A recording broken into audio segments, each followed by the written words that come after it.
ونصلي على رسوله الكريم أما بعد فأعوذ بالله من الشيطان الرجيم بسم الله الرحمن الرحيم الصلاة والسلام عليك يا سيدي يا رسول الله وعلى آلك وصحبك يا سيدي يا حبيب الله مولاي صل وسلم دائما أبدا على حبيبك خير الخلق كلهم هو الحبيب الذي ترجى شفاعته لكل حول من الله والمقتحم يا رب بالمصطفى بلغ مقاصدنا واغفر لنا ما مضى يا واسع الكرم. برادران اسلام، آج میں حدیث پاک کے حوالے سے احادیث کی ڈیفینیشن اور تعریف جو ہے وہ آپ کے سامنے رکھنے جا رہا ہوں.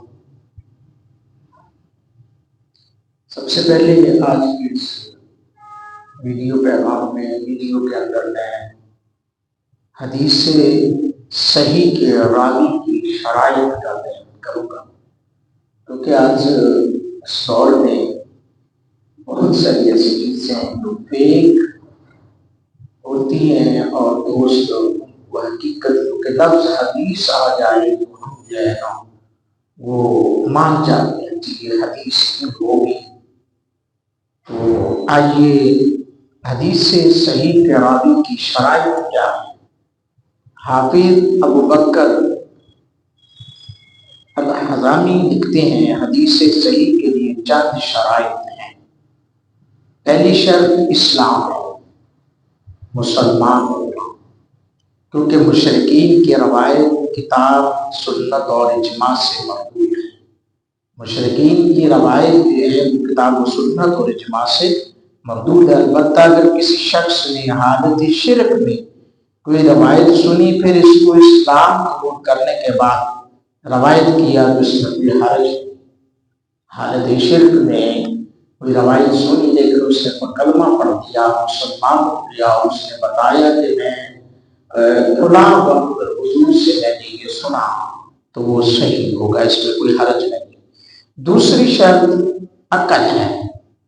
عقل مند ہونا، اور کیونکہ بچہ اور مجنون کی روایت قبول ہوتی ہے، نہ شہادت بچے کی نہ شہادت قبول ہے، نہ مجنون کی شہادت قبول ہے، نہ روایت قبول ہے.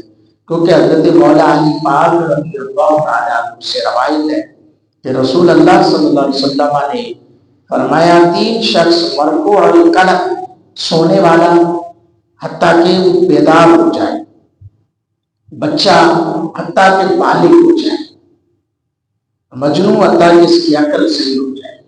پہلے مجنون تھا لیکن جب اس کی عقل صحیح ہو گئی بات اس کی مانی جائے گی، لیکن اگر وہ جنون کی حالت میں کوئی بات کر رہا ہے تو وہ نہیں. نمبر 3 تیسری شرط سچائی ہے، کیونکہ جھوٹا شخص یا تو حدیث میں جھوٹ بولے گا تو اس کی حدیث مردود ہے، خواہ وہ توبہ کرے تو، اور یا وہ شخص لوگوں سے جھوٹ بولے گا اس کی حدیث بھی مردود ہے. اس طرح جو شخص تلقین کو قبول کرنے میں مشہور ہو، جس شخص کا روایت کرنے میں تصاحب مشہور ہو، اس کی حدیث بھی مردود ہے. نمبر 4 اس حدیث کا راوی مدلس نہیں ہونا چاہیے. نمبر 5 حدیث کا راوی عادل ہونا چاہیے. عادل سے مراد یہ ہے کہ وہ اللہ تعالیٰ کے احکام پر عمل کرتا ہو اور ممنوعات سے بچتا ہو، اجتناب کرتا ہو. اور صرف یہ کافی نہیں ہے کہ وہ کبیرہ گناہوں سے بچتا ہو، بلکہ صغیرہ گناہوں سے بھی وہ بچنے والا ہو، اصلاح کرنے سے بھی بچنے والا ہو.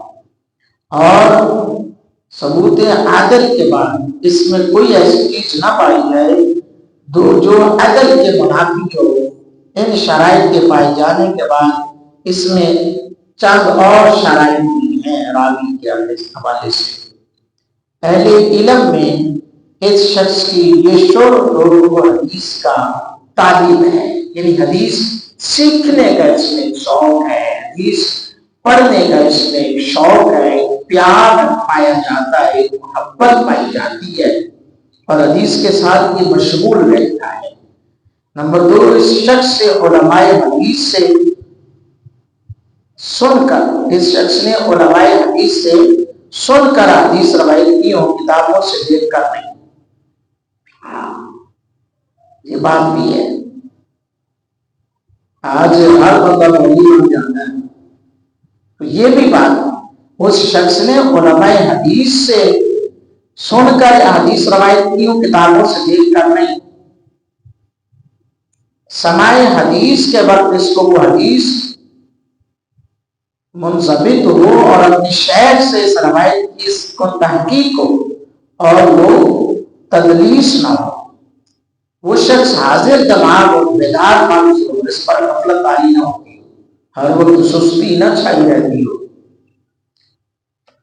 اس شخص کو غلطی اور وہم بہت کم مانوس ہوتا ہو، وہم کا بہت کم، غلطی یہ نہیں ہو، ایسے نہیں، شاید نہیں،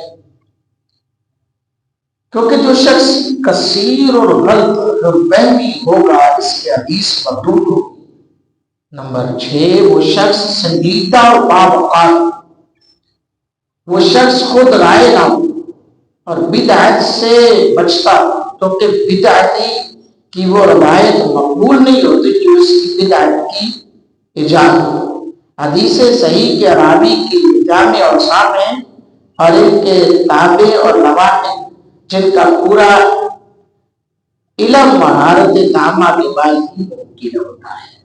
کمل بندے کے اندر مہارت آ جائے تو پھر ہی ممکن ہوتا ہے۔ تو میرے دوستو، اب آپ خود فیصلہ کریں، آج جیسا کہ یوٹیوب، فیس بک، ٹویٹر، انسٹاگرام، ٹک ٹاک پہ تو بہت کم حدیث قرآن کی باتیں ملتی ہے، لیکن یوٹیوب پر، گوگل پر آپ سرچ کریں تو بہت کچھ آپ کو دیکھنے کو ملے گا۔ لیکن میں یہ کہوں گا کہ ہر ایک کی بات معتبر نہیں ہے، اور ہر ایک چیز جس کے نیچے لکھا ہوا ہو کہ حدیث، وہ بھی معتبر نہیں ہے۔ جیسا کہ آپ یہ پیغام حدیث کو پہچان رسول اللہ نے فرمایا، معاذ اللہ، جو سب سے پہلے میلاد کی مبارکباد دے گا، رمضان کی مبارکباد دے گا، عید کے چاند کی، تو اس طرح کی بہت ساری من گھڑت حدیثیں جو ہے لوگوں نے کھڑی ہوئی ہیں۔ باہر کیا کہ الحمدللہ یقیناً آپ کو سمجھ آئی ہوگی۔ اگر سمجھ آئی ہے کہ واقعی بات ٹھیک ہے، یہ ساری شرائط تو ہمیں سیکھنی چاہیے، پتہ ہونا چاہیے، تو پھر ضرور اس کے اندر کا انشاءاللہ آپ کو انشاءاللہ بہت کچھ ملے گا۔ اللہ پاک میرا آپ کا حال